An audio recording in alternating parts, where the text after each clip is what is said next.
Now, this was actually a big deal for me. This was something I did earlier this year. I traveled from where I live in France to Romania to a very good hyperbaric oxygen clinic, which is doing it at 2.4 atmospheres, so quite a high pressure. And it was at a price that I could afford. Um, and I had very high hopes for this treatment. Um, but it's obviously like, normally speaking, my approach to trying to get better is very much geared towards supplements, brain retraining, different complementary things, pacing, trying to allow my body to heal and get better. But there's been a few times throughout my illness journey where my kind of mindset changes. And I think I'm actually prepared to take more of a risk. I'm prepared to try something that, is more involved. Welcome to the Dr. Eleanor Stein podcast. In this show, you will hear expert medical professionals, researchers, and people with lived experience share science-based, low to no cost strategies to help people with complex chronic diseases. Listen in for another dose of education, empowerment, and hope. Welcome, everybody. I'm really thrilled. There is a lot of interest in today's presentation with Patrick Ussher and myself. We've known, I don't know, feels like we've known each other for a while, but it's probably only a year or so. And each time I talk to Patrick, we kind of sense that we have a lot in common in terms of our approach, our risk tolerance. We both have pretty high risk tolerance to trying new things and the way we think about some of the things we've tried. Just so if you're interested to hear more about that conversation, Patrick, maybe Megan can put the link up to the podcast that Patrick did with me that's up on my podcast page where we talk about neuroplasticity in particular and kind of what we like about it, what we don't like about it, and the different viewpoints about neuroplasticity. It was, I thought, quite a good conversation. So without further ado, I'm going to hand it over to Patrick. He's actually going to be our host today, kind of introduce in a little bit more depth what we're going to do. But just for housekeeping, we're going to talk for about 40 to 50 minutes. We don't quite know yet about the things we've tried, some of which didn't work, some of which did work, some of which we're still hoping to try, and some of the lessons we've personally learned from our pretty extensive journeys. We're going to then take about an 8 to 10-minute break, and then we'll come back with time for Q&A, and you can ask about anything and everything. So over to you, Patrick. Great. Thank you very much, Ellie. And it's a delight to be talking with you again. And a warm welcome to everyone for our conversation today. Before I say a few introductory words about what we'll be describing, I'll just introduce both myself and Ellie for those who might be unfamiliar with our work. Ellie has had ME-CFS for 35 years, initially much more debilitated, but now has got a lot better over that time. She had to become, like so many of us, an expert in our own condition. And that learning about what helped her is also what led her to then want to share professionally in various contexts what has helped her over herself to improve. And that now mainly includes work as an online educator with courses, also with these webinars, and as an author. As for myself, I am an ME-CFS patient as well. I have been ill for 8 years, and I have also improved quite a lot. I was mainly housebound for the first few years, and go back 5 years ago, and I had extremely severe symptoms that actually felt and turned out they were life-threatening. Since that time, I have overall improved quite significantly. Unfortunately, I've declined to some extent again this year, but looking at last year, for example, I was doing really well, was independent, able to walk 10,000 steps a day. And so I have also, like Ellie, learned a lot of things that have helped me through a lot of trial and error. And the work I do nowadays is mainly trying to communicate research in an accessible way for other patients. And I have a YouTube channel for that, and also recently wrote a book called Understanding ME-CFS and Strategies for Healing, which really tries to summarize some very exciting research out of Germany that can potentially demystify ME-CFS. So Ellie and I originally conceived of this discussion as it's almost a bit like the BBC radio program Desert Island Discs, where people take certain music tracks to their desert island. But we were thinking, what would be the ME-CFS treatments that we would take with us if we really had to narrow it down? What are the keepers? And that got us, not just talking about treatments that have helped, but also ones that haven't. And the bigger issues around choosing treatments, cost-benefit analyses, what do we lose when we try a certain treatment? Are we doing a treatment in order to heal or in order to improve our quality of life? And kind of bigger questions like that. So what we're going to be doing this evening is we will be, or today, or this morning, or wherever you are, this evening where I am, we will be alternating back and forth, Ellie and myself, and we will be sharing, first of all, some treatments that didn't work for us, ones that we had some pretty high hopes for. And then we're going to move on to some treatments that did. And finally, we may even discuss some treatments we are excited to try in the future. And as we go, we will talk about these larger issues around decision-making process when it comes to choosing specific treatments. So with all that said, Ellie, I will now hand over to you to please tell us a bit about some of the treatments that did not work for you. And you're on mute, Ellie.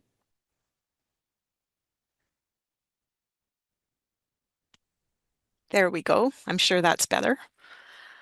There are so many that haven't worked. So in preparation for this, so maybe one learning that I just want to put out there to start with is keep track of what you try. So in 1998, when I started, well, 1997, I guess, is when I first met, when I met the first ME literate physician and got a accurate diagnosis and started trying things. And in 1998, I actually moved to Australia for 2.5 years. And they were actually further ahead. I was able to access several functional medicine physicians in Australia and learned a lot about functional medicine, which of course I hadn't been taught in medical school. I then came back to Calgary and really dug in and continued to learn and started going to IACFS ME conferences in 2001. And I've been to almost everyone since then.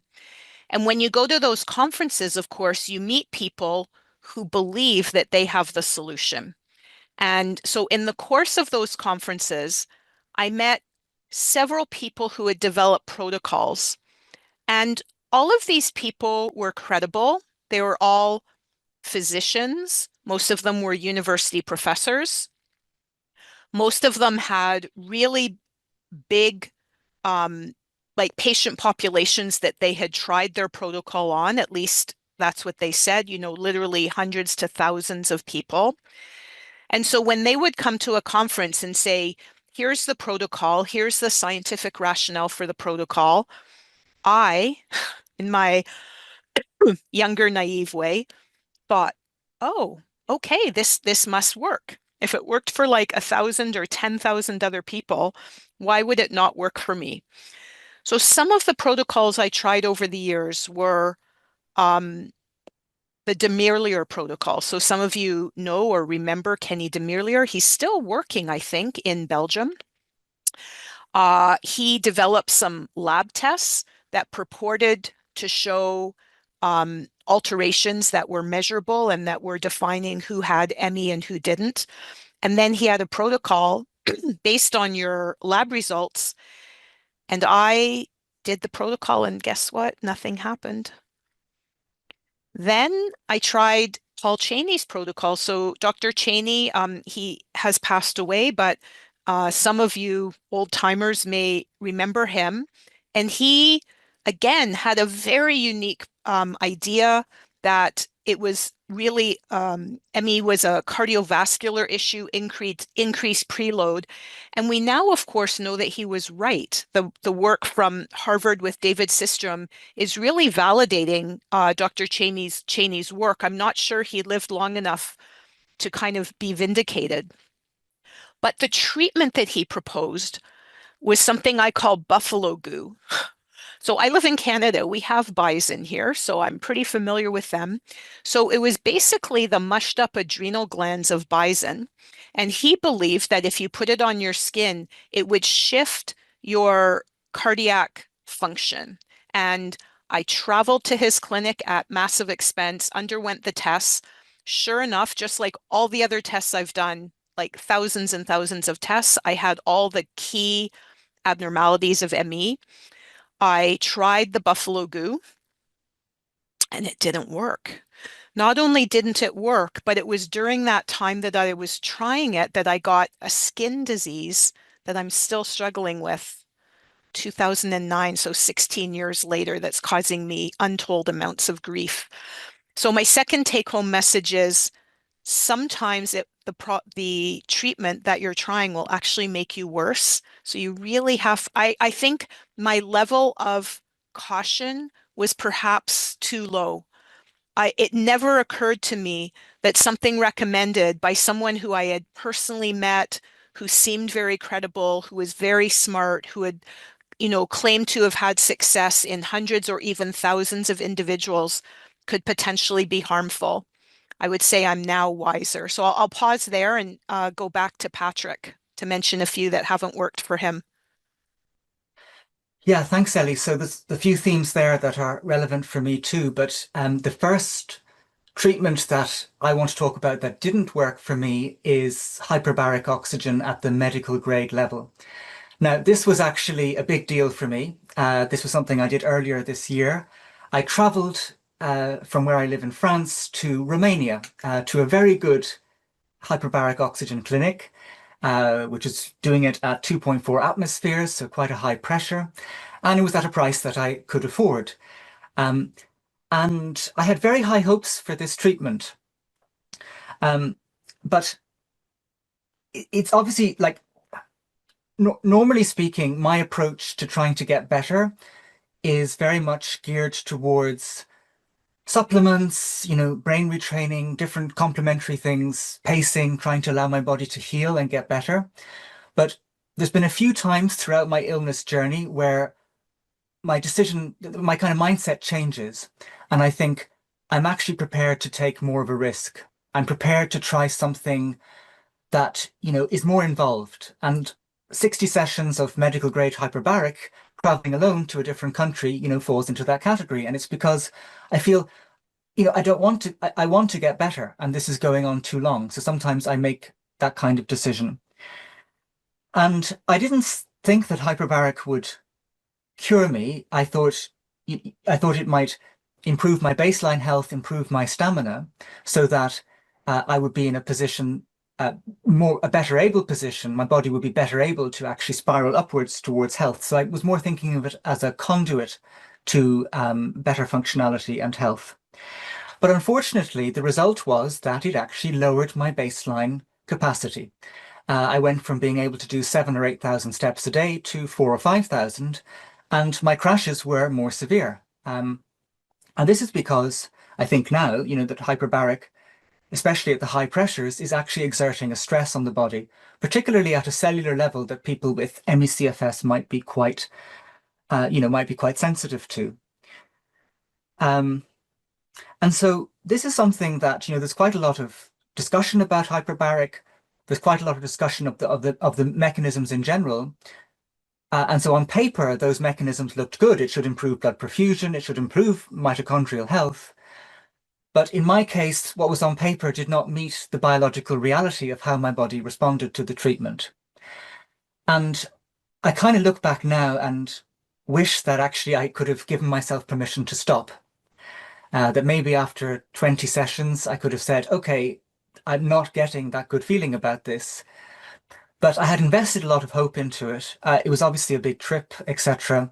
And there's also this idea that does have some scientific backing that often there's a delayed response to hyperbaric. So I kept going. But unfortunately, it didn't work out. And another issue that this raises, this experience with hyperbaric, is we just don't have a lot of data in its usefulness or in its uses for ME-CFS. We do have a couple of papers of it being studied for long COVID, and there it showed a modest sustained benefit. And that was kind of what I was going on when I made the decision to go. But in terms of ME-CFS, there's only actually one bigger paper that's being done right now. I know the interim results. It's from the Charité University in Berlin. And what they've actually found is that, yes, the ME patients after 40 sessions were feeling better at the end and feeling better after 1 month.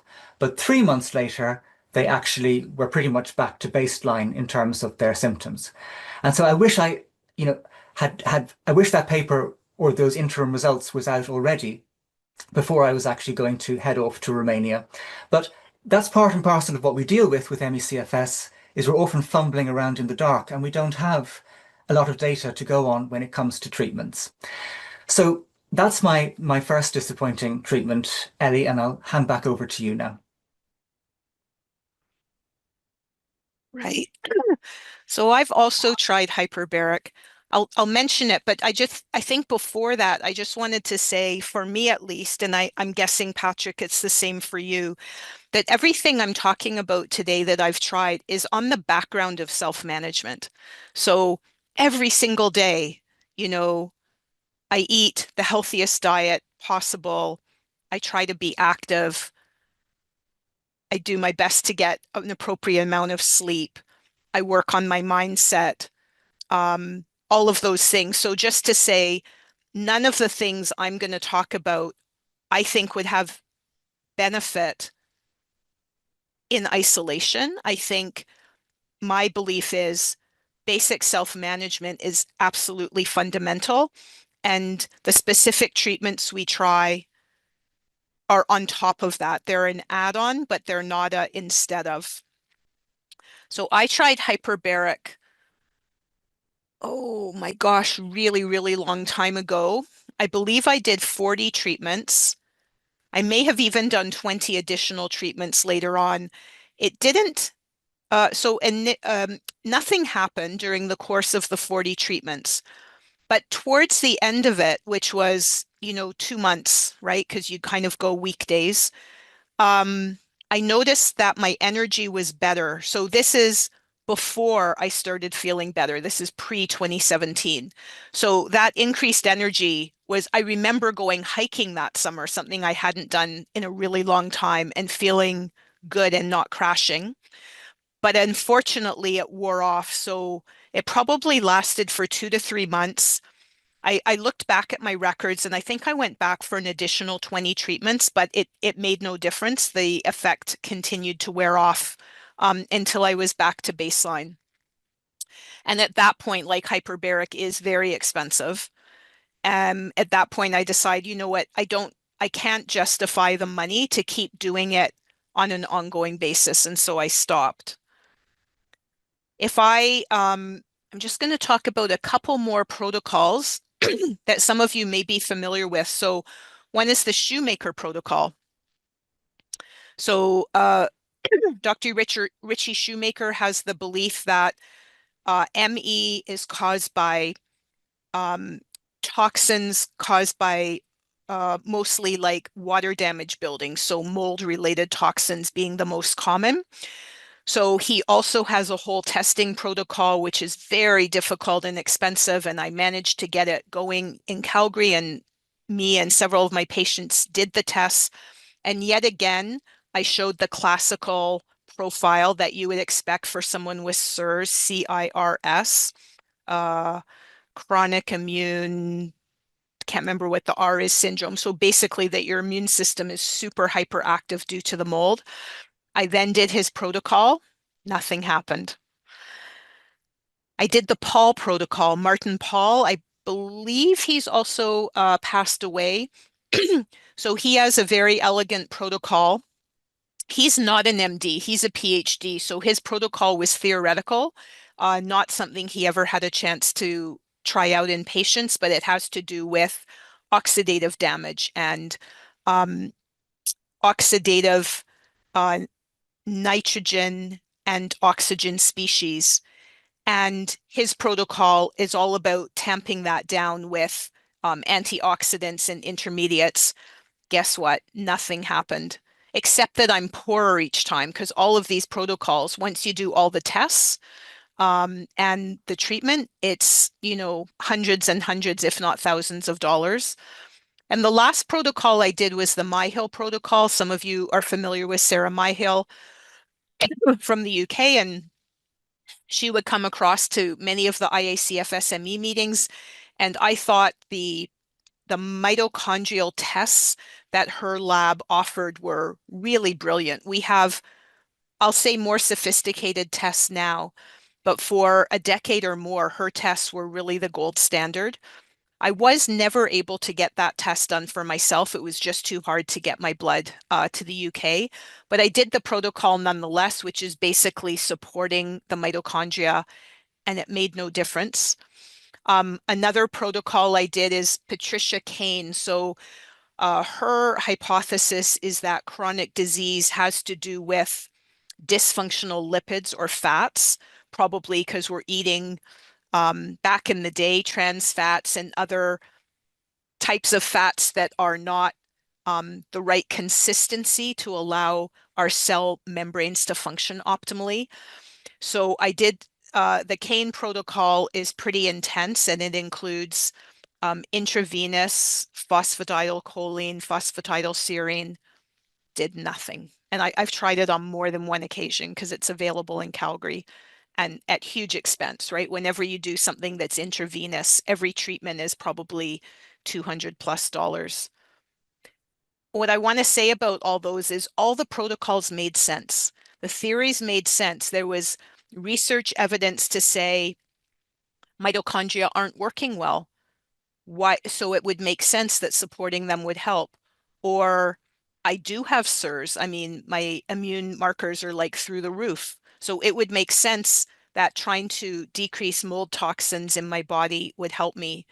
I guess another one I can put in there is heavy metals. I have really high levels of multiple heavy metals.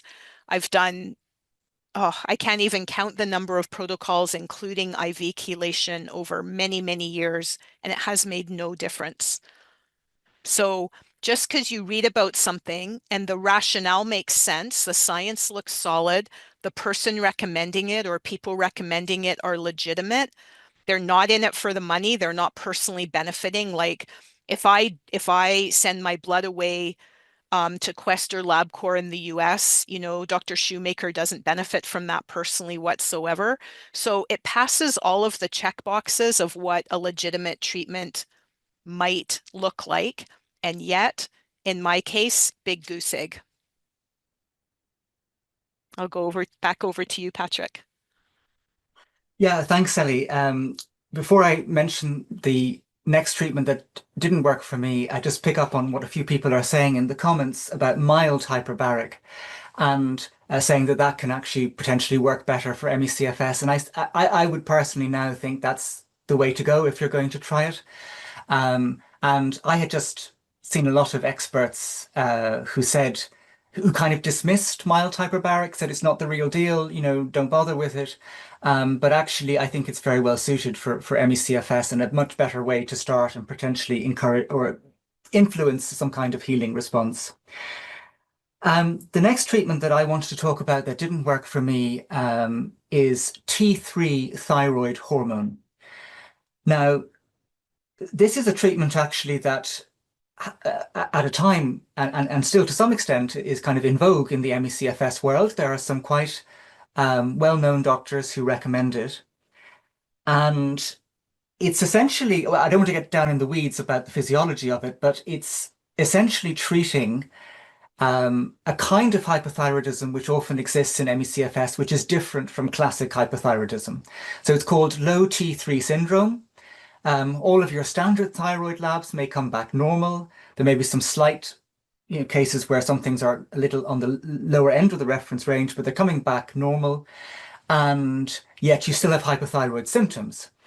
And this is something that about 4 years ago I was thinking was the case with me. I had hypothyroid symptoms. I talked to my consultant, who actually specializes in ME-CFS in Ireland, and he got me to do a reverse T3 test, which is what people use to diagnose this kind of hypothyroidism, if the doctor knows about it.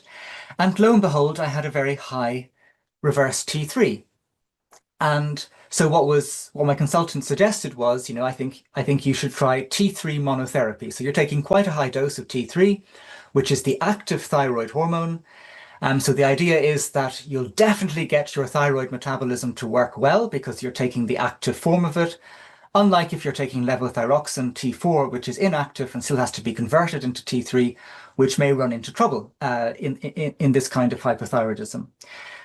So this was the recommendation, and I have to say that I was quite hesitant because I knew that if you take T3 at a high enough dose, you completely suppress your thyroid. It goes asleep because from the body's perspective, you don't need to create thyroid hormone if there's enough circulating T3. So I was kind of concerned about that. But at the same time, I was pretty ill. This was my housebound phase for the most part. And I kind of said to myself, look, if I potentially have to take one hormone replacement for the rest of my life, if that's what it leads to, could be temporary, but even if it's the rest of my life, then fine. If it makes me feel better, if it even could help me to recover, because some people, do really well with this. So I took T3 and I ended up taking it for almost 3 years. But what I learned over this process is that simple narratives do not map on to this complex organism that is our human body. And this is a quite a simplistic narrative. It's not just in the ME-CFS world. You see it all over the thyroid corners of the internet. The same story of you're having difficulty converting T4 to T3. You've got high reverse T3. Take T3. But what actually ended up happening was two things. I became my cortisol output lowered pretty dramatically. I actually ended up living with a quasi-Addisonian level of cortisol for those years. It was only towards the end that I worked that out. And I was still hypothyroid. I hadn't even managed to correct that. And the reason that both of these problems developed is that in a healthy human being, the thyroid creates a fair dose of T3 in the middle of the night, and that T3 goes to the adrenal glands and kicks them into action to create cortisol. And that's part of what creates that morning wakening response of cortisol. But if you are taking T3 at a high dose and you've made your thyroid dormant, and it comes to the middle of the night, well, there's no stimulus, there's nothing that happens, your thyroid's not working. So your adrenal glands never get the prod to create the cortisol. And so about 2.5 years in or thereabouts, I did a cortisol test and it was very low. And I then found a very good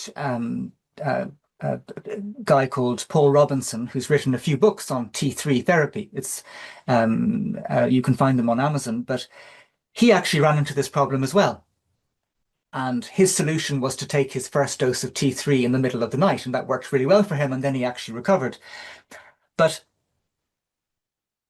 basically, that was why my cortisol had tanked. I had all these terrible, pretty much every morning I felt awful for these years because I wasn't getting that morning response. And I was also still hypothyroid because T3 and cortisol actually work together to get into the cells. So because I didn't have enough cortisol in the morning, the T3 wasn't really doing much either. So it really was an experiment that didn't go very well. And so my main takeaway from this, and by the way, I should say, I made the decision to go off the T3 then. But my main takeaway from this experience is, sometimes it might actually be better to have the problem. In this case, this kind of hypothyroidism that comes to pass in ME-CFS is often, maybe not always, but is often a kind of response to the rest of the illness. So it's a bit like this cell danger response idea that someone mentioned in the chat, or the idea that the body's entering a hypometabolic state, a low metabolic state. And the thyroid is simply responding to that and kind of following suit. And so in a way, it's kind of what the body actually needs. It's what it's doing. And so what I came to learn is that by applying this rather blunt solution to a situation where my body's wisdom was actually, driving the show, I actually ended up creating more problems. So that was a big learning for me. And I kind of wish I just tried to improve my health and then see could that reverse T3 number come down. So Ellie, back over to you. Wow, you said so much there, Patrick. I've been taking all these notes. One point, which I know more so from being a physician than being a patient, because I've worked with thousands of people, is everybody is so different. So I'm noticing in the chat, I didn't catch all of them, but I could see some people are saying, oh, T3 worked for me or hyperbaric worked for me. And that's what's so tricky, working with thousands of patients, I came to know whenever I would go to a conference or read a paper and I'd say, okay, everybody, this is the new thing we're all going to try. Probably about a third of the people would benefit, about a third, nothing would happen, and a third would actually get worse or have, unforeseen side effects like Patrick's mentioned with the T3. And that's so far true for every single treatment. And I've tried literally hundreds of treatments, and many of them have not stood the test of time. And it's because when we actually do a placebo-controlled trial, it takes out some of that noise. And we can see that so far, we don't have any treatment, perhaps other than pacing, that really works consistently. Patrick also mentioned, I'm just kind of going back a step to the hyperbaric and just philosophically the difference between going hard or going light, like do the heavy 2.4 atmosphere hyperbaric or the lighter 1.8, 2.0 hyperbaric. And what I've learned in the last couple of years, I would say, and that I talk a lot about to my membership, is the concept of hormesis, meaning it looks like doing little intermittent exposures to things that are slightly stressful to the body is much more beneficial than what I call boot camp. So I think for anyone with ME, if you're ever making a choice, should I go hard or go home? That used to be the motto of my skating team, and for that it was very effective. But for ME, it's the wrong way to go. Boot camp, big X through it. Okay, what are some of my other failures? Oh yeah. Lyme disease, right? So there's people out there, just like Dr. Shoemaker believes that most, if not all, people with ME actually have mold exposure.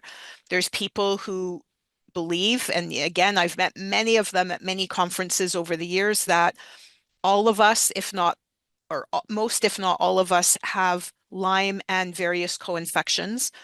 So I've had many, many infective tests over the years, again, at considerable expense because they're all private outside of Canadian healthcare. And guess what? I have tested positive for things like chlamydia, mycoplasma. That was back 30 years ago, and then more recently, Lyme disease. And I managed, I think because I'm a physician, to find a local infectious disease specialist who was willing to approve intravenous antibiotics because I was pretty sick at the time, and it did nothing.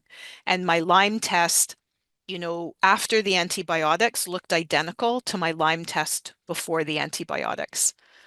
And then maybe there's so many. Antioxidants. So over the many, many, 35 plus years that I've been going to conferences, knowing that anybody with a chronic disease has a higher level of oxidative stress than a healthy person, and that research I think is pretty solid. people then in a linear way think, oh, kind of like Patrick said, if this is wrong and if our T3 is low and we add T3, that should fix the problem. Or if our mitochondria aren't functioning and we support them with various supplements, that should fix the problem. But I agree with Patrick that and Dr. Cheney used to talk about this. So again, he was ahead of his time. He used to sit at the back of the room in the conferences, and when people were promoting simplistic solutions, he'd shake his head. And if you went up to talk to him, he'd say, many of the problems people are talking about are the result of the illness and not the cause of the illness. And I think Dr. Navio's work about the cell danger response kind of is confirming that.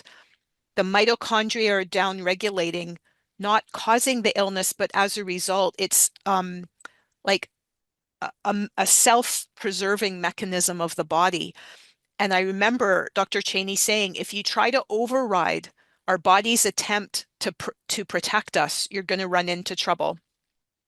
So most of the antioxidant protocols are a way of trying to override the physiology.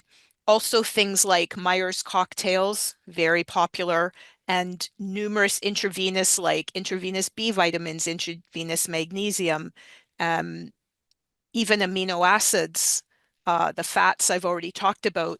So all of those things are trying to fix a deficit, which can be measured objectively by tests. And for me personally, none of them worked. For me, when I take antioxidants, even to this day, they actually flare my immune system and I get more symptoms instead of less. So for since 2009, I've had to avoid all antioxidants. Maybe one or two more things, and then I'll send it back over to Patrick. So MCAS, mast cell activation syndrome, is awareness about MCAS is increasing. And I have been diagnosed with MCAS. I have some of the markers again on expensive tests, and I've tried pretty much every single MCAS treatment, that's easily available to me, and none have made any difference. People have talked about low dose naltrexone. That's also incredibly popular at the moment. I've tried it on 2 separate occasions. So we always have to be careful. Well, what does trying mean, right? And when Patrick said he was on the T3 for 3 years, I think no one could argue that that was a very robust trial, right? He didn't try it for a week, decided it didn't work and stop it. So similarly with LDN, I've tried it twice for 6 months at a time, up to 6.0 milligrams at bedtime, and it does nothing at all. So this is not to doubt the people, like probably some of you on this call are on LDN, low dose naltrexone, and it's helping you in various ways. But it just shows that we're all so different and it doesn't help everyone. So someone just put up another, it just went up so fast, something about intravenous. Sorry, let me just go to the chat because it was one that I've also done. I mean, pretty much everything. Oh, right, glutathione, right. So there's lots of great research showing that people with ME have lower levels of reduced glutathione in their body and in their brain. And therefore, you would think, because in Parkinson's disease, where they also have low glutathione in the brain, many people report that taking intravenous glutathione gives temporary reprieve from the Parkinson's symptoms. And some people, like a lot of IV clinics, offer glutathione. I've tried it untold number of times, nada. Someone just asked in the chat which antioxidants. I'll just say any antioxidant, like that's in a supplement form. So if I take an orange, no problem. But if I take vitamin C as a supplement, vitamin E, NF-kappa B inhibitors, ARE inhibitors, I can't remember all the different oxidant pathways, but trust me, I've done dozens, if not hundreds, of antioxidants over 35 years. Over to you, Patrick. I think that's all I've got. So after you, we can maybe move on to what did help. Da da da da. Well, Drum roll. Yeah. Yeah, drum roll, absolutely no. Well, tell you what, I'll go straight to something that helped me. Okay. Now, so let's now switch to the positive. Yeah. So the first treatment that I want to talk about that really helped me is actually called help apheresis. Now, that doesn't stand for help as in help me. It stands for heparin extracorporeal lipoprotein slash fibrinogen precipitation. And that's a sort of very fancy way of saying that it's a blood washing procedure where your blood goes out of one arm, it goes into a filter.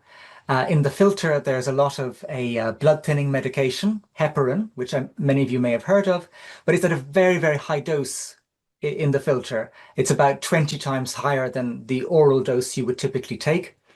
And then your blood is in contact with the heparin, it's washed, and it goes back in the other arm. And this is a treatment that's been around for a long time. It is a conventional medical treatment that is available in many German dialysis centers, and it's previously been used for people with various heart problems and things of that nature. But it was kind of repurposed, as it were, during the COVID pandemic, for patients with long COVID, and then also for patients with ME-CFS, because this finding of microclots, which seem to be one part of the various, cogs in the ME-CFS pathophysiology, these were identified, and this particular treatment is actually very well suited to dealing with microclots because it's thinning the blood with the heparin, and so it's reducing clotting factors, and it can also take the microclots out. So this is something that I actually did about 2.5 years ago. I traveled from France to Germany for this, was super nervous about it, very, very anxious. I kind of had got some independent living back at that stage. I would live maybe 15 minutes away from my dad in a village, but a lot of the time I was still living with him as well. And so going to Germany on my own to have my blood washed was a very scary kind of proposition. But a bit like with the hyperbaric, I'd reached one of those moments where I was prepared to take a greater risk. I was doing the pacing pretty well. I was doing my brain retraining. I was doing my Buteyko method, which I'll talk about later, my dietary stuff, and I plateaued and still could have very bad crashes. And that feeling of this is going on was quite strong in me. So I decided to go for it. And this is something that I'm very glad I did. As scary as it worked out very well. And I want to just show you all some photographs from my time there, which kind of speak to how this treatment was truly medically necessary for me. So that's me doing the treatment. You can see the filter on the left and me pretending to look relaxed. Um, and this is the picture of my blood before and after. So what you can see on the left is that my blood was so dark that it was essentially black in appearance. This is something that the doctor in the clinic and the nurse told me applied to all of their ME-CFS and long COVID patients that they had seen. Their blood was darker. And this is because the microclots condense the blood so much that just like with any condensed liquid, it can take on a darker appearance. And so my blood was dark and it was sluggish. It was really, really kind of slow. So I had 7 treatments over 2 months. And the photograph on the right is taken from the last moments of my final treatment. And so you can see this huge difference between the two. And not only had my blood color normalized, but it was also flowing again really well. It wasn't sluggish at all because the machine is very clever and it can tell if your blood is too sluggish, and it will send out a kind of warning to add more isotonic saline to kind of get the blood moving. And that warning system had completely stopped by the end of my treatment. I'd gone from needing 1.5 liters extra isotonic saline each treatment to just the standard 300 milliliters that they use anyway. So this was medically essential for me. And I say that because, first of all, this is horrendous. But secondly, I used to have horrible symptoms related to this, which went away after I did the treatment. A terrible kind of chest pressure. But one of the worst symptoms was I used to get the feeling that the blood flow into my brain was so bad that I feared having a stroke. And I also used to get these auras, these quite strong auras that coincided with my heartbeat, which were really quite terrifying at times. And they went away after this treatment, which I think I could say improved me a good 20% altogether. Um, so I'm very glad that I actually, did take on my fears and jump into the unknown to do this. And that process of jumping into the unknown is something that I kept with me, that I actually do have more resourcefulness despite being chronically ill than I might have thought, and more capacity to adapt. But my other big takeaway from this particular treatment was, as ME-CFS patients, unfortunately, we are often, dismissed by the medical profession, or not, at least not helped very much, or we feel that there's not much there for us. There may be some medications like LDN or whatever that, can help people, but we often feel that it's not there for us as a system. But this is a good example of a conventional medical treatment which actually does target one aspect of the ME-CFS pathophysiology, and it does it really well. And it can reset it. And what I hope for in the future is that we have many treatments like this, because there's so many parts of this interlinking vicious cycle that is ME-CFS. Microclots is just one of them. But if we can have these kinds of things that patients can do, and actually you reset one of the main burdens, and then the body can feel better and hopefully more likely move towards healing, then that could only be a good thing. So this was an example really for the first time in my journey of being ill, that I was surrounded by conventional doctors and they were listening and they had something really to offer. And there was no question that I was, suffering from something psychosomatic or anything like that. So that was a really, really nice change. So that was my first helpful treatment, Ellie. And now I'll pass over to Sure. you to tell us a bit more about your first one. Well, I would say if we're going in order of occurrence, the first one was definitely um, fluorolnephrine oral electrolyte. So the very first ME literate physician I saw back in 1997. So keep in mind, this is a full 8 years after I became ill, right? 8 years in the wilderness before meeting somebody who actually knew something. She did, now it's called the Nassau Lean test, but she basically did a standing blood pressure test. And sure enough, my blood pressure was like 90 on 40 or something. And she said, you're going to feel a lot better if you take more fluids and salt.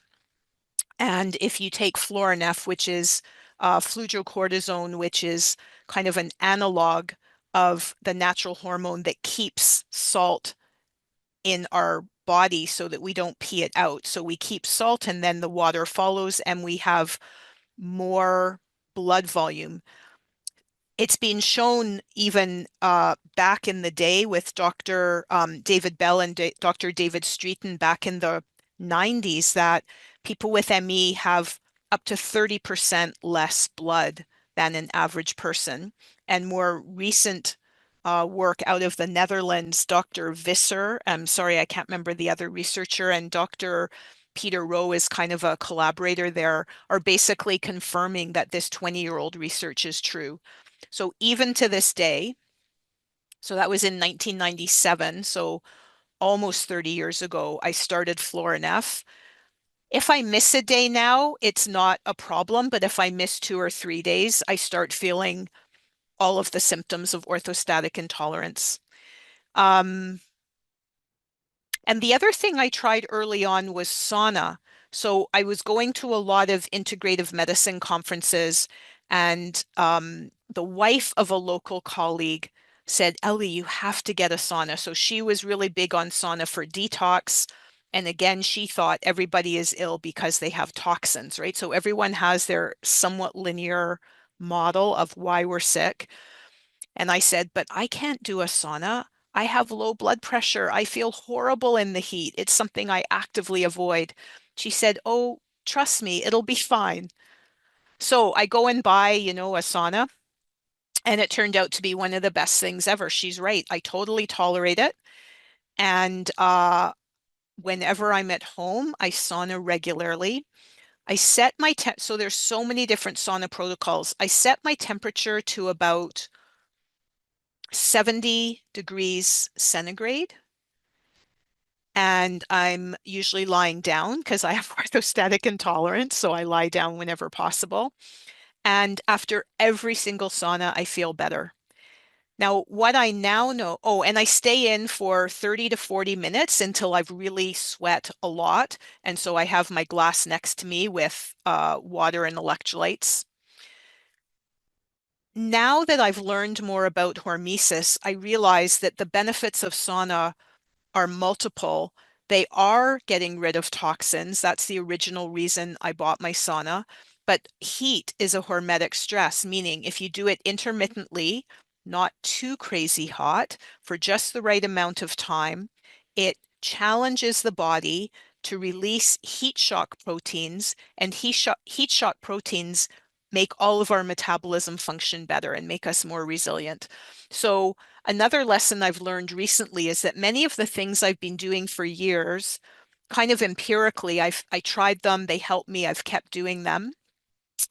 I now, learning about hormesis and quantum biology, I'm starting to understand the science behind why they work, which makes me even more confident, that I want to keep doing both heat and cold. So you can see where I am. That's where I woke up yesterday morning, and there was a lake, and the lake water is probably like I just put my feet in, and I could only stay in about a minute. I think it's pretty close. It's probably in the low single digits centigrade, but I do it on a regular basis because I now understand how it benefits my body. Over to you, Patrick.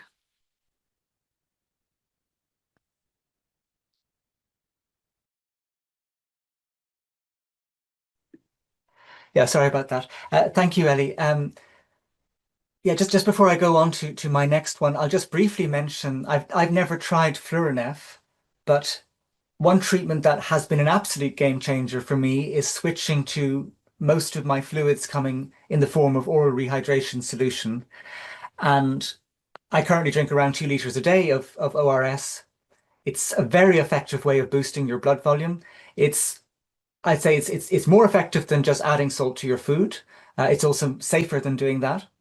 There can be problems in my opinion, if you just add a lot of salt to your food. I'm not sure about that approach. Some is fine, but and it's also more effective than just the kind of classic electrolyte supplements because it's very targeted. I mean, it's the same formula that the World Health Organization recommend for catastrophic fluid loss in cases like diarrhea or vomiting. So it's very effective at getting the kind of salty solution back into the bloodstream.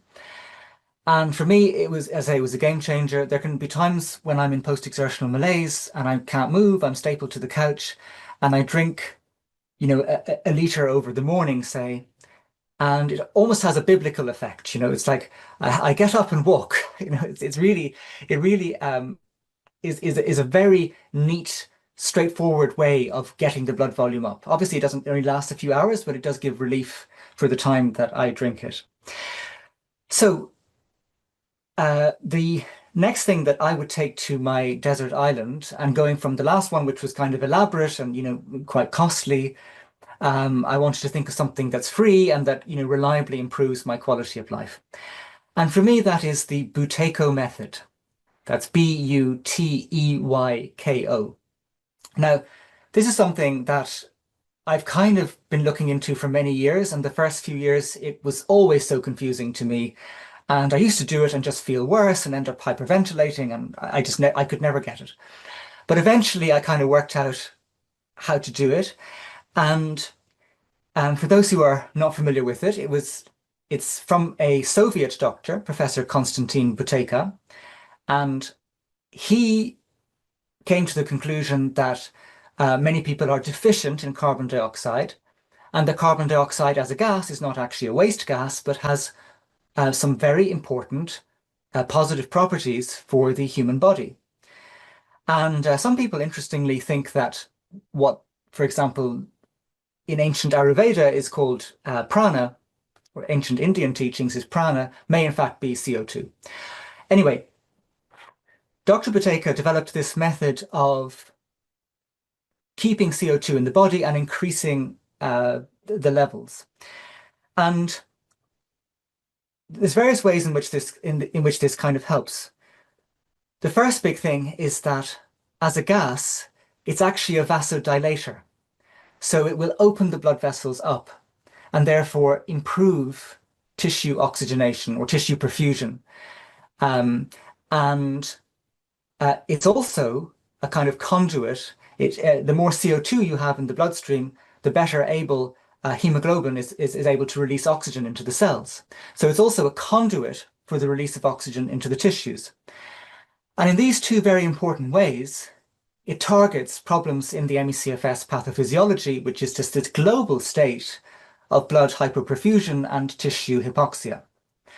And in fact, research has shown that ME-CFS patients can have lower carbon dioxide levels than normal, also long COVID patients.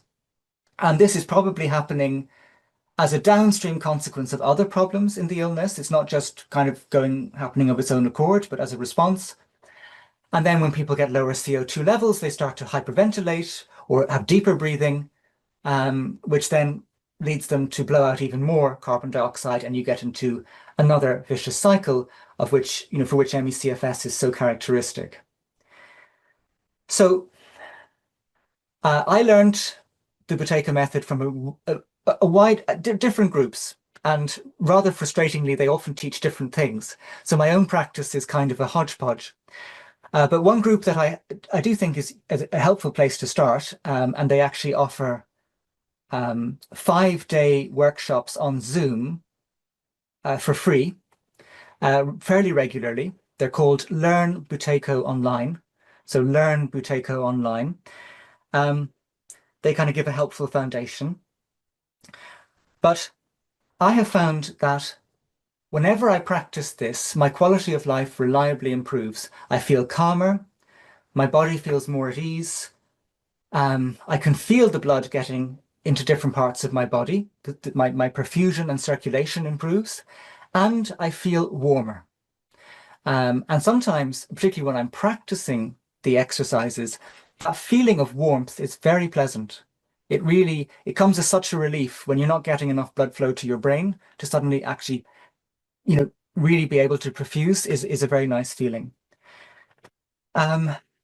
So the key aspect of the method is reducing your breathing to a tolerable air hunger, holding it there and allowing the carbon dioxide to build up. It can be quite uncomfortable at first, but your body and your brain does get used to it with practice, and it can then become fairly pleasant. So that's the kind of core aspect, is this breath reduction by about 10-15%. You tolerate it, and then the CO2 builds up. There are other techniques as well, something called maximum pauses, which is a kind of long breath hold after an exhalation, where you're creating doses of carbon dioxide. But anyway, there are various techniques. But for me, I think this is it's very well adapted to the ME-CFS pathophysiology. It's totally free. It just requires, consistent practice. Yeah, it reliably works. And so it's been great for me to have that tool that I can call upon, and it always actually does help me out. And it also helps with my sleep as well, I should say, as I've had problems with insomnia, sometimes quite severe. And it's very helpful for sleep. I find I fall asleep easier, and I wake up around 5:30, actually feeling alive. So yeah. So that's my second most helpful tool, Ellie. Okay, I'm just noticing the time, and this is going to be my last share before the break, just so that we don't exhaust people too much. Megan is going to put in the chat the link to a survey. Basically, the survey is asking you the same question that many of you are already answering in the chat, which is what things have worked for you and what things have not worked or made you worse. What we're planning to do, or what Megan's going to be doing, is basically computing all of the answers that you put in the survey, and then we'll make it available to you later on through social media. So if you take the time to fill out the survey, it literally has 2 questions after we identify you, and we're going to ask you 5 stars, how did you like today's session? But there's 2 real questions, what worked and what didn't. We're going to compile that and hand it back to you so that we can all learn from each other. I would say probably one more thing I want to share, maybe 2 more things. One is the AIP diet. So that stands for Autoimmune Protocol Diet. That was recommended to me in 2016 by one of my physicians. And I thought, oh my gosh, this is so difficult. I'm never going to be able to do it. It basically is eating animal protein, fruit, and vegetables, period. So no dairy, no milk. I guess that is animal protein, so I'll be more clear. So meat protein. But when I say meat, then some people say, well, does that mean fish? So anything that was previously moving, if you eat the flesh of it, that's in the diet. But no grains, no legumes, no seeds, no nuts, no dairy, no eggs. I did that diet for about a year and a half before I suddenly got dramatically better. I wasn't sure, of course, that it had anything to do with the diet because the timing was so delayed. But since 2017, so that's in the 8 years since then, as you can imagine, I've cheated on the diet untold number of times because it's such a difficult diet to be on, and you're out and you want to partake in whatever everybody else is eating. And every time I eat those foods, and the rationale of the diet is that all of those foods activate the immune system. So for someone who has an active immune system, this is to be avoided. And every time I feel I'm cured and I can easily eat these foods with reckless abandon, I relapse. Luckily now I catch it really early, get back on the diet, and things recover pretty quickly. I don't have to wait a year and a half. So for me, that's a keeper. And I just pray that the desert island I'm on has enough of those types of foods. And the other one that many of you have heard me talk about is molecular hydrogen. So molecular hydrogen, I started a year and a half ago after I heard a podcast with Alex Tarnava, who's the patent holder for the little tablets that you drop in water that reacts with the water and creates the molecular hydrogen. So I've done a lot of reading and learning, and my best understanding is it helps balance redox, reduction and oxidation. So as opposed to antioxidants that are heavy-handed and come in and push the system in a particular way, molecular hydrogen will help it balance in the middle, whether you're too far on the reduction side or too far on the oxidation side. It doesn't force the system, it allows it to balance. And for me, so that's the only product I've ever taken that is anything to do with redox that I've tolerated. I have no side effects whatsoever. And it's helped, I would say it's helped me in energy, in pain, and in mood, and a little bit with regards to sleep. I'm going to leave it there. People can ask, there's a lot of questions coming up in the chat, and we can try to address those after the break. Go ahead, Patrick. Okay, yeah, thanks, Ellie. Well, as you say, just keeping an eye on the time, I'll just briefly leave with maybe some different thoughts here in terms of the way of thinking about healing. And I think that as, ME-CFS patients, we have this overwhelming landscape of things to try. And we're often, very concerned, to improve, and we think we need to do this treatment and that treatment. And sometimes we really do. I needed to do the HELP apheresis. That situation was pretty bad. But I also think we mustn't forget our body's own healing capacity.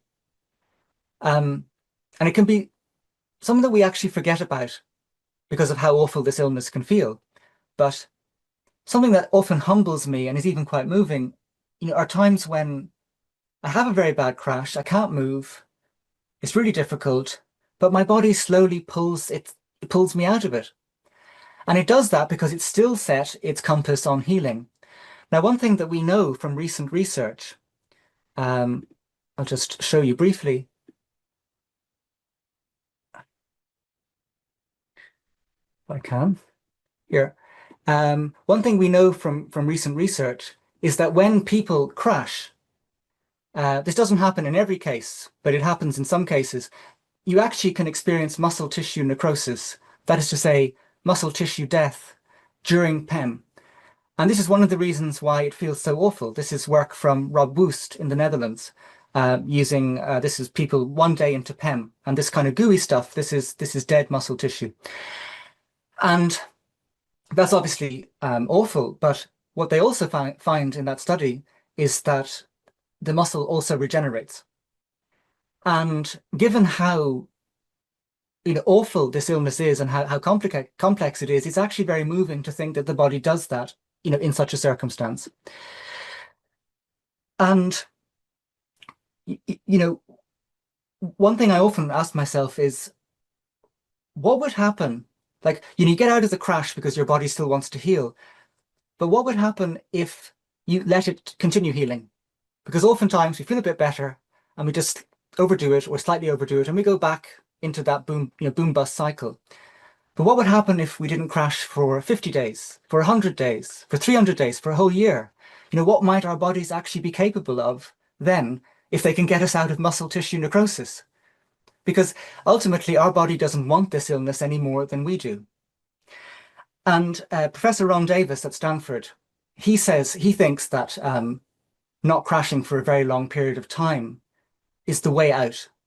And he cites the example of a graduate student of his who ended up pretty bad with ME-CFS. She was mainly bedridden, housebound, and she decided, I'm not going to crash no matter what. And she managed to do that for a whole year. And 1 year later, she was running 16 kilometers. And that's a pretty good definition of recovery, right? So I think that we mustn't also forget that our body is still on our side. It's not easy. We also need luck. I often try to get these no crash pacing streaks together and I get unlucky or whatever. But I think in principle, our body may have got this. So that's just a thought I wanted to leave you with for this part of the discussion. And maybe just to add on that as a final note, Patrick, I've learned that as well. So since I've had such a big upswing in health, I now have the lived experience that recovery is possible. So my mindset has totally flipped from believing that it wasn't possible because I had tried so many things and nothing helped. And I was working with hundreds or thousands of patients who also were in a holding pattern, maybe having little improvements, but nothing really substantive. And now I realize that substantive improvement is possible. And, that's a whole other talk perhaps on mindset. But what we think and feel hardwires in our brain. It changes the biology of our brain and body. So I would just say, one of our reasons for doing today's session is to give that hope, to let you know both of us have been quite badly affected and we're both doing better. So recovery to, a mild, moderate, or significant degree is possible. So why don't we leave it there? Megan, I'm going to ask you to put the survey link in the chat. So in case people want to take a look at it during the break.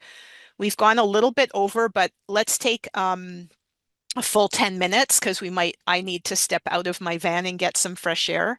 So we'll come back at 20 after the hour. And I think we can go up to half an hour. I know I have a hard stop at the start of the next hour. So Yeah, that's fine for me. Yeah. okay. Hi, everybody. Welcome back. So this is the Q&A section of our event. And what I thought we maybe would do is start with a question that was emailed to me yesterday. So I've passed it on to Patrick. It's a really great question. And it sounds like Patrick and I may have some differing views on it. So it's about oral rehydration and whether it's better to take electrolytes or oral rehydration fluid. So I don't know, Patrick, if you want to share. You've shared already a little bit that you like the oral rehydration formula better. Yes, I mean, it's not something that I have any kind of definite answer to, but I have experimented a lot with these things over the years. And Mm-hmm. for me, with the ORS, I have a pretty immediate positive effect from it that feels different from when I have added electrolytes in other ways or just put salt on my food. And so it's very, very quick, positive, beneficial effects. So that's kind of important from my lived experience. And that makes sense in terms of what it's doing because it's a glucose sodium co-transporter makes it means that the solution boosts blood volume very quickly. Um, and I personally have found that if I have a lot of salt in a normal way, I feel worse. Um, I get kind of disoriented and my muscles get weaker. Mm-hmm. Now, if I have some salt, I do need to add some salt to my food because I often crave salt, but I have to find just the right amount. And if I end up going a high salt diet, I actually end up feeling worse, and I think that's because my body can't process it as easily as in the oral rehydration solution. Okay. So I think the big difference is one, the oral rehydration solution has glucose and electrolytes typically don't. I've never tried oral rehydration solution. I've written about it. It's in one of my blog posts. I've even got photos of different brands and things. So for me, for many years, I took sodium chloride. And then actually it was through Dr. Demilier, he said, oh, try this kind of mixed electrolyte. So it's mostly sodium, but with some potassium, calcium, and magnesium salts, and it's citrate and bicarbonate salts of those four minerals. And I found the mixed electrolytes more beneficial for me. Like I just feel better and it lasts longer and I don't have to take as much. I saw one question in, but again, we're all different, so I would say if you're trying one and it's not really working, try the other and see. It's inexpensive and relatively safe experiment. Um, I'm gonna maybe go through the chat. Some of these are more for me and some more for Patrick, but there's one. Um, isn't cell danger response the first layer that needs to be addressed along with proper vagal tone?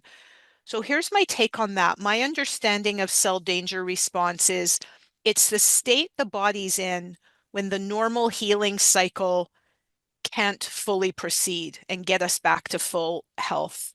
And so my understanding of the cell danger response is that we don't yet have a direct strategy. Like you can't say to the cells, hey guys, it's okay. Mitochondria can start up again and it's not going to do irreparable harm. In my mind, the language of the body is what we do. So if I live my life kind of like Patrick talked about pacing, if I live my life in a way that I never push too hard outside of my energy envelope or my stress envelope or my diet envelope, I've got all these envelopes that I kind of live within. I think that's my way of communicating to the cells that everything's okay. But if I'm bouncing all over the place in terms of energy, diet, sleep, stress, etc., my cells are going, it's not safe out there. We need to stay in this kind of down-regulated state. And I don't know that we've found that vagal tone and cell danger response have a direct connection. Of course, the vagus nerve is everywhere all the time, but I'm not sure if there's, and maybe some of you know, maybe, there's lots of research I haven't read, but I'm not sure those two things are necessarily connected.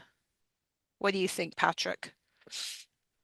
Yeah, no, I've not heard of that connection either myself.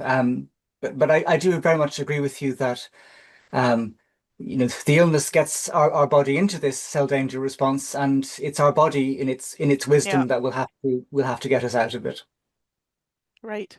And I just couldn't agree more. Like I'm getting older and I have more of a past to kind of reflect upon. And some days I just sit in amazement that my body hasn't given up on me. All the crazy things I've tried, the number of times I haven't listened to it, and it's still hanging in there. And on a daily basis, I'm feeling well. It's kind of amazing. Someone's saying, I hope you will talk about these two treatments, methylene blue and red light therapy. So I have not personally tried methylene blue, but I do have a red infrared light machine that I've used for about 10 years. Um, I don't find for me personally, it's a game changer in terms of my overall health. I do it anyway. I have it with me in in the back of my van. So I do it when I have what I call owies. So, if I have pain or soreness, arthritis, all those things that happen with age, I find the red and infrared light is really helpful. Sometimes I'll do it just to the back of my neck to try to energize all the blood that's passing through. Red and infrared light work in so many different ways. To some small degree, it may help compensate for lack of sunlight. So that's kind of a from quantum biology that most of us live 96% of our lives inside, and we're depriving ourselves of red and infrared because it can't penetrate the modern low E glass that we mostly have in our houses. And we're living in a severe deficiency of red and infrared light, according to certain people like Scott Zimmerman and Bob Fosbury. So I would say getting outside is the best way to get red and infrared light. And I think that's why I feel so good when I'm in my van, because I'm outside or almost outside almost all the time. I can't talk about methylene blue. Um, I'm aware that it kind of acts on redox and tries to shift the cells to a state in which potentially the mitochondria can start working again. But I don't know if you've tried it, Patrick. No, I've never tried methylene blue, and my own red light journey is just starting at the moment. Mm, I got a red light blanket from China mm, just arrived a few days ago, so I'll be trying that out over the coming months. okay. Of course, my only fear about that is that now you've got electricity on your person and, um, man-made electromagnetic frequencies are a under-recognized, potentially very severe problem that our cells don't know how to interpret those frequencies because all of the native frequencies from the sun are the full spectrum of visible and invisible light, and they're constantly changing from sunrise to sunset. So whenever we expose ourselves to some um, like unchanging frequency, like whether even if it's a red light or a blue light or a green light, um, the body doesn't know how to interpret it because it's something we didn't evolve to understand. So I That's personally have very never interesting. used that for that reason. Okay, I will ponder that. Thank you. Yeah. Um, so I'm not going to comment on the statements. I'm going to try to focus in on the questions. Um, so someone's saying, I have reverse T3 as spoken about. I wake up exhausted every morning too. Should I go off my desiccated thyroid?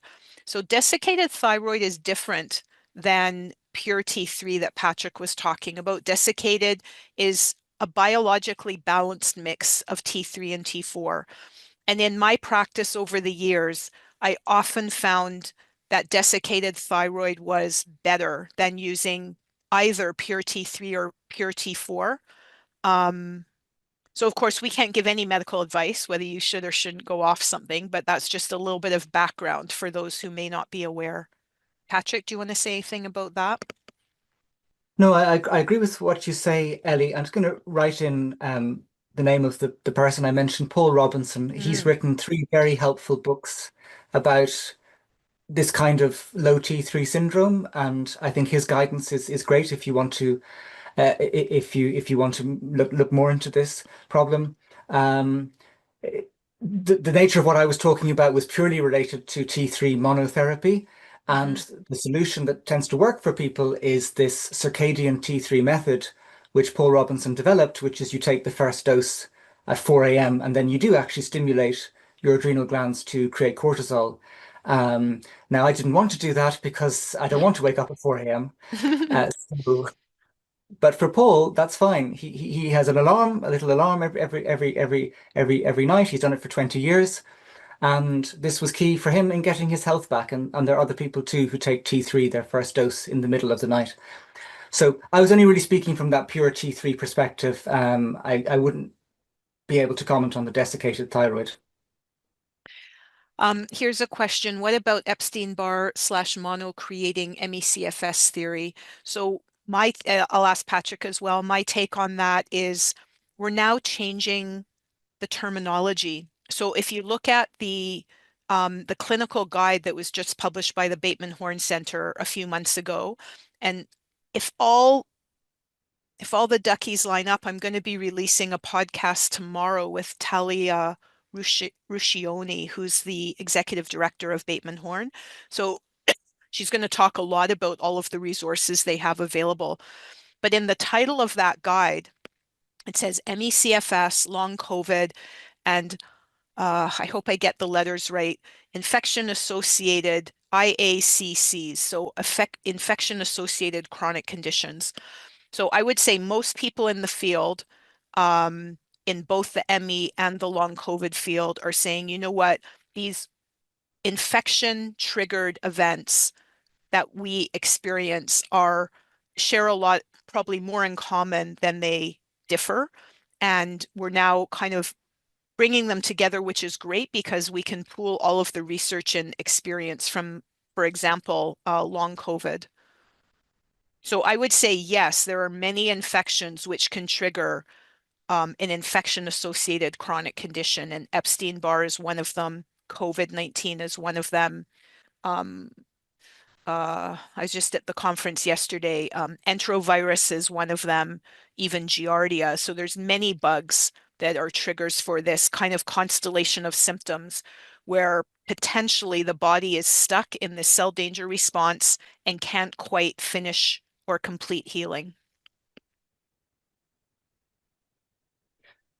Do you want to add to Yeah, that I just at all? yeah, I'll just add to that that it's also interesting to remember just how many triggers there are for ME-CFS and how we nevertheless end up with something, very similar in the sense that people are Yeah, experiencing PEM and having exercise intolerance. There may be differences around the edges, but the core is very similar, even if it differs in severity. And I really admire the work of Wirth and Scheibenbogen from Germany, about whom I often talk, because they have this unifying model of ME-CFS, which kind of works independent of whatever the initial trigger was. And in my own case, I wasn't infection based. Mine was stress and trauma based. And yet my ME-CFS is very similar in the core regards to what someone after mononucleosis, for example. great. Thank you. So someone's saying, I've been down these lines thinking that mold is involved. I'm kind of paraphrasing here. And Lyme too, and maybe rickettsia, but the tests have all been cost prohibitive. And I thought about what the next steps would be and how much they would cost. That's such a good point. And I would add to that if the treatment's even available, right? So in Canada, for example, getting treatment for Lyme is extremely difficult. Um, some places it's impossible. So it's a good point. And just to say a little bit about my Lyme treatment. So many years later, after I did that IV treatment and then a whole bunch of oral antibiotics, like for a full year, I was going at it hardcore and nothing changed and my lab results didn't change. But about 10 years later, just for the sake of completeness, I had all the tests done again and they were better. They weren't totally normal, but they had improved. And my my thought about that is really what Patrick's been saying. You know what? My body figured out a way to heal. And I'm not sure if the very invasive treatment that I did helped my body, hindered it, or didn't make any difference. I think in the end, my body did most of the work, but that's only, it's only my best guess. Patrick, do you want to take a few? Just to look through a few. Okay. Yeah. So I think I've answered that one. Dr. Perrin's lymph treatment is being recommended. LDN is helping. Oh, yeah. So I think what we'll do is Megan will integrate in her usual amazing way the comments and experience that people are sharing in the chat with the additional information that some of you will put in the survey to kind of make one document where we have, here's all the things that helped people and here's all the things that didn't. And some of the things are going to show up on both lists. Right. So N-acetylcysteine, butyrate, all those things I've tried don't work for me. In fact, make me worse. Can you write about, oh, so I think there was quite a few chats about the HELP apheresis. I think we've got that one clarified. So someone's saying I've had very positive results from fecal transplant. And this one's really a frustrating one. I remember when I was in Australia, like 27 years ago, I went and visited Tom Barodi. He was one of the pioneers in fecal transplantation for ME. He was very generous. I hung out at his clinic, talked to his patients, asked them heaps of questions. And I came back from that thinking fecal transplant is going to be really helpful. I don't know the details, but a large study was done, I believe, in Norway that didn't pan out. I think they actually stopped the study early because they weren't seeing a positive result. And this is just an example of how something can make sense and you have the means and the will and you do the study and it just doesn't always work. Yeah, and Ellie, I might just briefly mention on the blood washing because just to clarify Yeah, there's lots briefly. of questions. Yeah, so the main ones are the HELP apheresis, which is the blood thinning one, very targeted with heparin. There's plasmapheresis, which is available in the USA, as someone notes, but it's much blunter. It's kind of, to my understanding, it's sort of replacing your whole plasma. So it's a much more involved procedure still and has more side effects. And then there's immunoabsorption, which is in Germany as well, which is also used in ME-CFS research. And it takes out the autoantibodies that are part of the disease. And these are autoantibodies that are often causing blood perfusion issues, more cellular issues, and so on. And some people have great responses to that too. Um, and that's very targeted as well, just on the autoantibodies, so it's much more selective. So plasmapheresis, very blunt. HELP is selective for microclots. Mainly, it also takes out some cholesterol, and immunoabsorption is selective for autoantibodies. Great. And I just released a podcast, I can't remember how many weeks ago, but very recently with Eric Gordon, and it's on the topic of plasmapheresis. So anyone who wants to learn more about that, he's got quite a bit of experience with it. Um, Patrick, someone's asking, could you mention the name of the clinic you visited in Germany? Yeah, it's Bayreuth is the German pronunciation. If you're English, you might say Bayreuth, but it's Mm, Bayreuth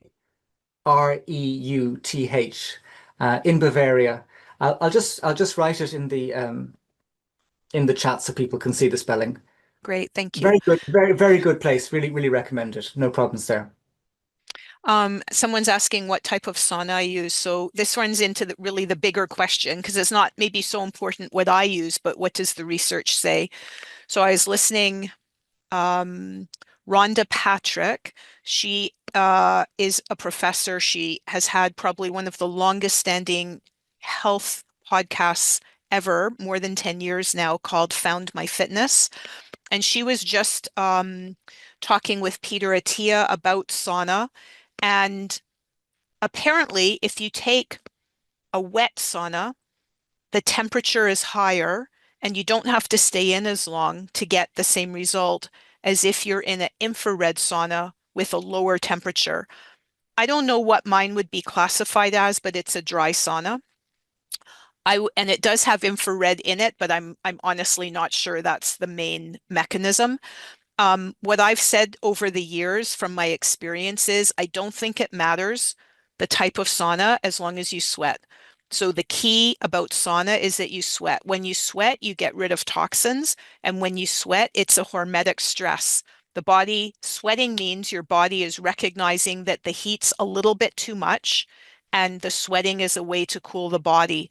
So as long as you, whatever type of sauna or steam room, hot shower, I'm sure there's other things I can't think of. Whatever you do, as long as you sweat, and I'd say sweat for about 10 minutes, you're going to have a positive effect, in my opinion. Is it safe to have a sauna if you have asthma? Absolutely. I can't think of a reason why asthma would present a problem unless you have, so people have cold-induced asthma. I'm not sure if there's such a thing as heat-induced asthma. So if your experience is that heat triggers your asthma, then I would definitely consult your pulmonary physician. And yes, I am in the Okanagan. I'm on the south side of Okanagan Lake right now in Penticton. Would I recommend cold showers? So I've actually, at first I was very dismissive, like, no, you have to plunge into a cold mountain lake. But again, listening to the experts, they say, yep, a cold shower. Like, I don't know about you, but in Calgary, if I just turn the water on, but no, like the hot water doesn't come on, it's very, very, very cold. So again, how do you know that your cold exposure is the right amount? It's because you start shivering. You start feeling uncomfortably cold and potentially start shivering. Then it's time to get out. And your body has received the message and it upregulates all of these very powerful pathways to make us more resilient. Please in an email to registrants spell out the protocols. So we're actually going to, like I said, list, like we're going to take the chat and we're going to put it together with the survey results. So you'll have everything in writing. So someone asks oral rehydration 3 liters a day. I believe that many people drink too much. So I know this is opposite, like everything out there online is you need to drink more. We're all dehydrated. The way we become hydrated is not by drinking. It's by producing pure deuterium depleted metabolic water. So that's a lot. And just yesterday, Dr. Stephanie Seneff did an amazing webinar on glyphosate and how it interacts with deuterium to cause health problems. And Dr. Laszlo Borosh has done a webinar a couple of months ago. All of those are available on my website. So to learn more. But when we burn energy and the mitochondria make water, right? So if you take plants, you have water and carbon dioxide gets made into the carbon, like the carbohydrate carbon structure of the plant. We take that plant and we burn it and we produce carbon dioxide and water. It's the exact mirror image of photosynthesis. And that water that we produce in our mitochondria is pure deuterium depleted metabolic water. And that's what hydrates us, not how much we drink.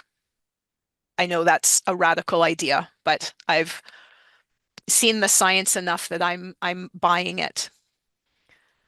Buteyko breathing. Thanks for everybody who added to that.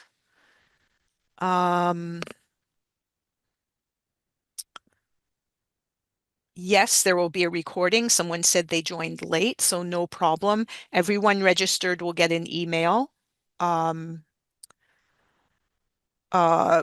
with a link to the recording. It'll be on my and Patrick's YouTube pages. Some people are dropping off because we're going so long. Totally understandable. Okay, looks like a pacing question. So deep pacing works when I track my steps and activity level. The problem is that I don't fit in the functional capacity scale. So the functional capacity scale has some drawbacks. It talks about cognitive energy, emotional energy, and physical energy as all varying together. But in many of us, they don't. Some people crash physically, some emotionally, some cognitively. And those three sometimes don't don't aggregate together. So this person says, so I might be able to do a few minutes of activities. I'm confused about how to measure. So I would say make up your own scale. Figure out what are the things that are important to you. Is it to be able to think clearly? Is it to be able to do certain activities? Is it to have certain social interactions? Make your own scale and keep track. So it doesn't matter which scale you use. It just matters that you keep track enough so that you can figure out for you which types of self-management help you stabilize and improve. Do you want to say anything about that, Patrick? Um, yeah, I mean, for me, the times pacing has worked well, and I'm not the world's best person at pacing.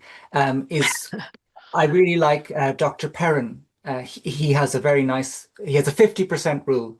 Is do 50% of Yeah. what you think you can do without causing a crash. And the great thing about that is it's adaptive. So when you are feeling better, that 50% is still more than at the beginning when you were not feeling so good. And the times when I've stuck at a 50% rule, even just for a few weeks, that works pretty well for me. But it's quite intuitive rather than too, it's more. I couldn't necessarily scientifically describe it, but it's intuitive. Great, thank you. So there were a couple couple questions about the AIP diet. So I'm not sure what the eliminate stage is. I eat vegetables, fruit, and formerly moving proteins. That's it. So if that's the eliminate stage, then I guess I'm still on it. How do I get enough calories? Oh my gosh, I eat a lot. Megan can attest to that. So absolutely no problem getting enough calories. Um, and yes, so olive oil, avocado oil, coconut oil, palm oil, those are all things I partake of often. Um, when someone with ME crashes and has a burnout and they just want to sleep all the time, should we let them or try to manage their sleep? Oh, this is near and dear to my heart. So if someone's sleeping, guess what? They need the sleep. Their body is clearly communicating the need for sleep. So I would never, ever wake and try to rouse and push someone with ME or long COVID to not do what their body tells them they need to do. What about you, Patrick? Yes, no, I completely agree, Ellie, there. Yeah. Oh, and someone said Alberta Health Services. So I live in Alberta, so that's good to see. They actually have a great document on how to make your own oral rehydration solution. Someone said they couldn't get the survey link to work, so I don't know if that's generally true or just that one person. Any results from PEMF, so pulsed EMF therapies? So, Patrick, I don't know if you have experience with that. I do not, and it's something it's high on my list to research more because there's actually some pretty good studies out there using pulsed EMF mostly for pain. I'm not sure if it would help with fatigue or PEM, but stay tuned because it's something I'm planning to look into very soon. Right. Molecular hydrogen. So if you go to my, some people have asked like, which exact product do I use? So anticipating that question, if you go to my website and there's tabs across the top and one of them is store, if you scroll right to the bottom, the last, I think it's called other products or something like that. I do not sell it myself, but I have a link there to the exact product that I use. And it's from a company called Drink HRW. It was the company founded by Alex Tarnava. So I figure like he's the guy who invented the product. So he's since sold the company because now he's kind of working as a consultant worldwide. Um, but the reason I have stuck with that company is because they're the only company with a Canadian distributor, which means you don't have to pay high like import duties and tariffs and conversion to US dollars. So there's a Canadian dollar link there and a US dollar link. And if you live in Europe, the US dollar link is the one to use. Thank you for an amazing talk. I need to go. So that's totally understandable. Need to go, need to go. Um,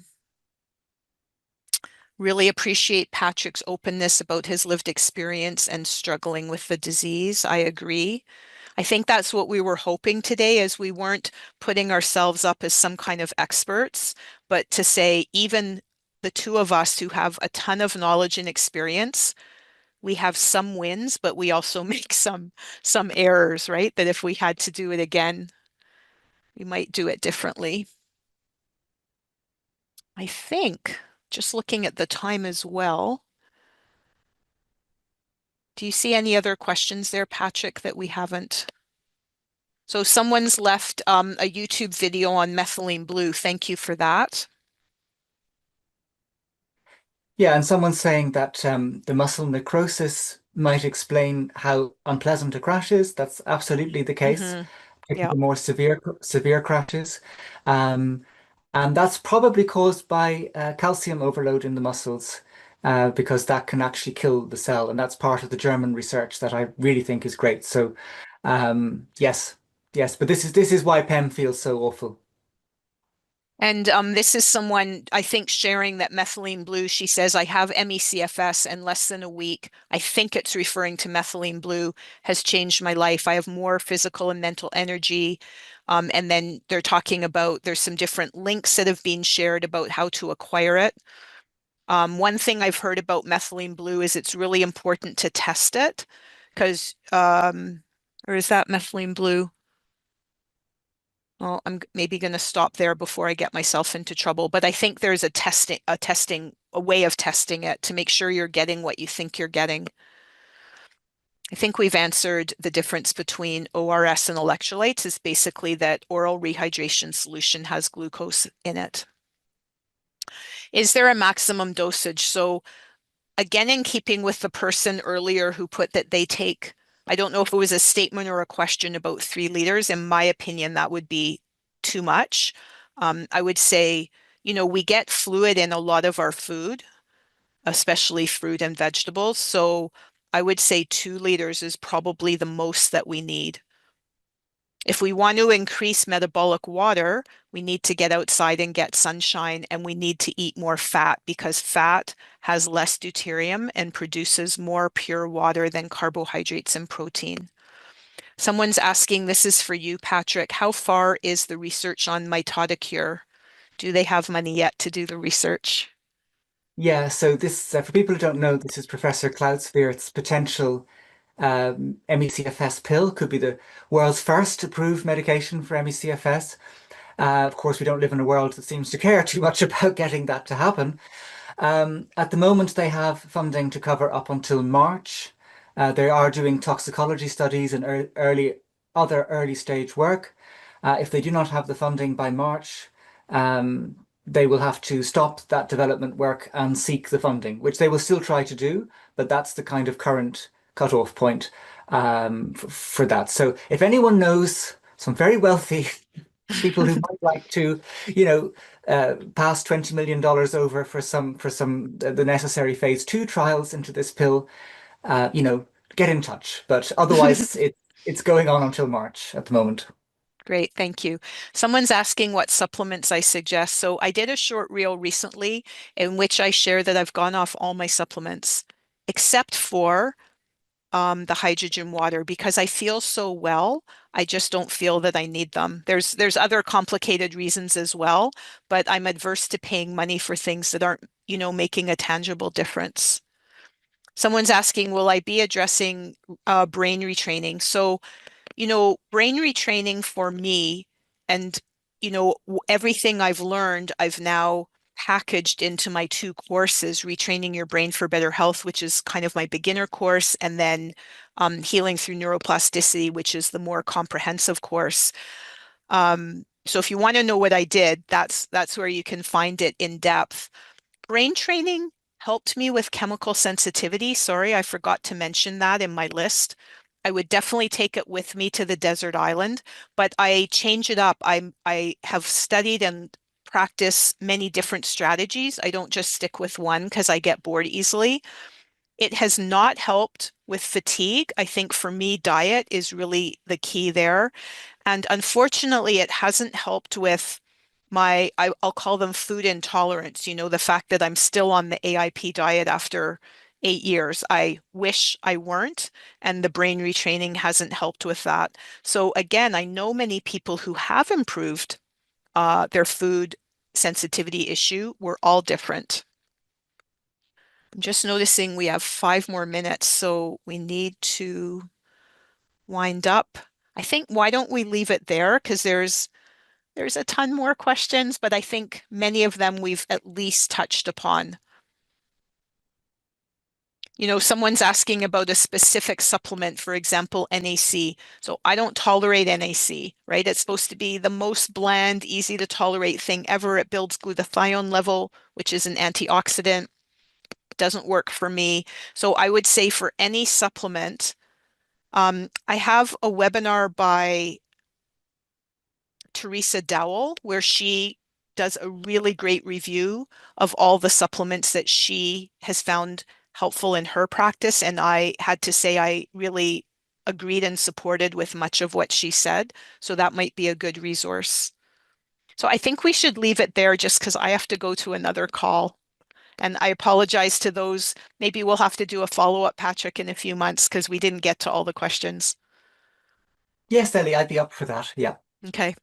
Thanks, everybody. Really, really appreciate your interest. Like I said, it is recorded. Megan's going to put the survey once again in the chat right now. Please fill it out if you'd like your experience compiled into a list that what I'm thinking of is posting that list on my social media site, so it'll be available to everybody.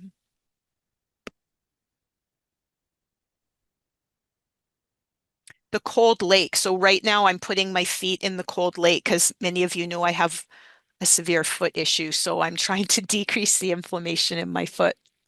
Oh my gosh, so many questions. I'm so sorry we didn't get to them. So I think that means we need a part 2 where we talk less and have more time for questions. Thank you so much, Patrick. This was so fun doing this with you. Thank you, Ellie. It was really fun for me as well. And yeah, I'd definitely be up for a part 2. Okay. Bye, everybody. Goodbye, everyone. Thank you very much. Thanks for joining me on the Dr. Eleanor Stein podcast. I hope you are taking away new strategies and ideas to improve your health and a renewed sense of hope. Join me, Dr. Eleanor Stein, for our next episode. Can't wait? Check out my website for a wealth of free resources.